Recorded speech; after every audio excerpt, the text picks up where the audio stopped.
नमस्कार बंधुओं। सर्वप्रथम तो आप ये छोटा सा वीडियो देखें। पिताजी का नाम बताओ क्या है? पप्पू सिंह। पप्पू सिंह वो आपके पिताजी हैं? आपके पास क्या सबूत है? प्रूफ तो नहीं है। प्रूफ नहीं है? जब बिना प्रूफ को आप एक आदमी को बाप कह सकते हैं तो भगवान की प्रूफ की जरूरत ही क्या है?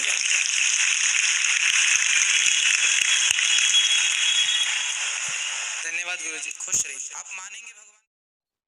आपने जो वीडियो देखा उसमें जिन महाराज को सुना उनको लगभग सभी लोग जानते ही होंगे। ये वर्तमान समय में धार्मिक प्रचार प्रसार के उभरते हुए सितारे हैं। इनके दिए गए उपदेशों को बहुत से आस्थावान प्राणी बहुत ही मन लगाकर श्रद्धा व विश्वास से सुनते हैं। ये अपने कई बयानों के कारण अक्सर सुर्खियों में रहते हैं और जब उनके पास भक्तों के सवालों का सटीक जवाब नहीं होता है तो अक्सर ही उनके माता-पिता पर प्रश्न चिन्ह खड़ा कर देते हैं। याद रखिए, हर क्रिया की प्रतिक्रिया अवश्य ही होती है। बंधुओं, आपने गौर किया होगा कि उपर्युक्त बिंदु में हमने बताया कि भक्त इनकी बातों, उपदेशों को बड़े ही मन से सुनते हैं, ना कि अपने बुद्धि, विवेक, तर्क का इस्तेमाल करके। ऐसा हम इसलिए कह रहे हैं कि जो भी बाबा उल्टा सीधा ज्ञान भक्तों को देते हैं, लोग उस पर आंख बंद कर विश्वास करते हैं तथा उनका अनुसरण करते हैं। काश महाराज बचपन में विद्यालय जाकर विज्ञान और इतिहास का ज्ञान लेते, तो आज जो इस बच्चे से प्रश्न पूछ रहे हैं वो ना करते। कुछ बिंदु जो बहुत ही महत्वपूर्ण है, उनको देखते हैं। पहला, महाराज जी ने बच्चे से उसके असली पिता कौन है, उसका प्रमाण मांगा और साथ ही संदेह भी उत्पन्न किया कि क्या बालक की माता ने उसको उसके पिता के बारे में सत्य बोला। वैसे तो आजकल बच्चे के पिता का पता लगाना बहुत ही आसान है, वैज्ञानिक शोधों व प्रमाण पर आधारित डीएनए टेस्ट के द्वारा।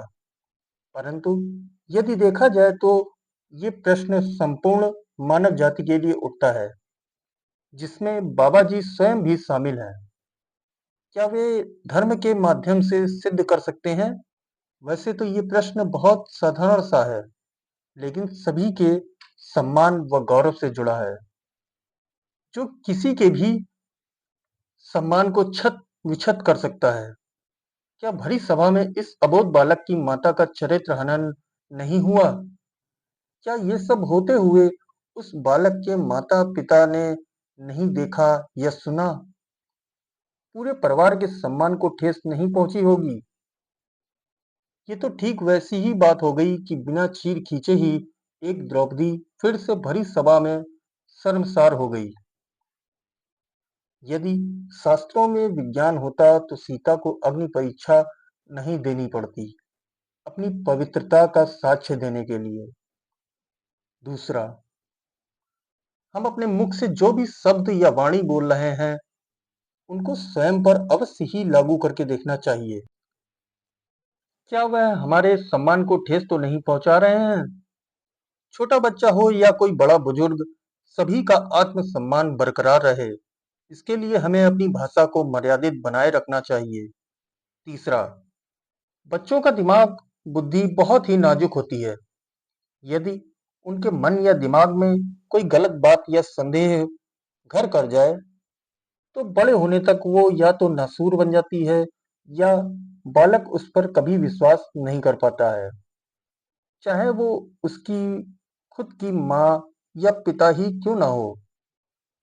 चौथा, आज जब विज्ञान किसी व्यक्ति के मरने के बाद भी उस मुर्दे से सच उगलवा लेता है, तो जीवित लोगों की पहचान करना कौन सी कठिन बात है।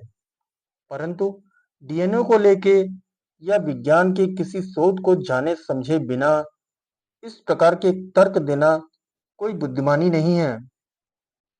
आज विज्ञान इतना सक्षम है कि यदि महाराज जी भगवान को पेश करें तो डीएनए की बदौलत उनके वंशजों का भी पता चल जाए। लेकिन अंतिम सत्य यही है कि भगवान एक कोरी कल्पना है, जो केवल लोगों के दिमाग में ही जीवित है। आजकल बाबा, गुरु अपनी बातों को सही ठहराने के लिए किसी भी सीमा तक जा सकते हैं। उनका सीधा उदाहरण ये वीडियो है।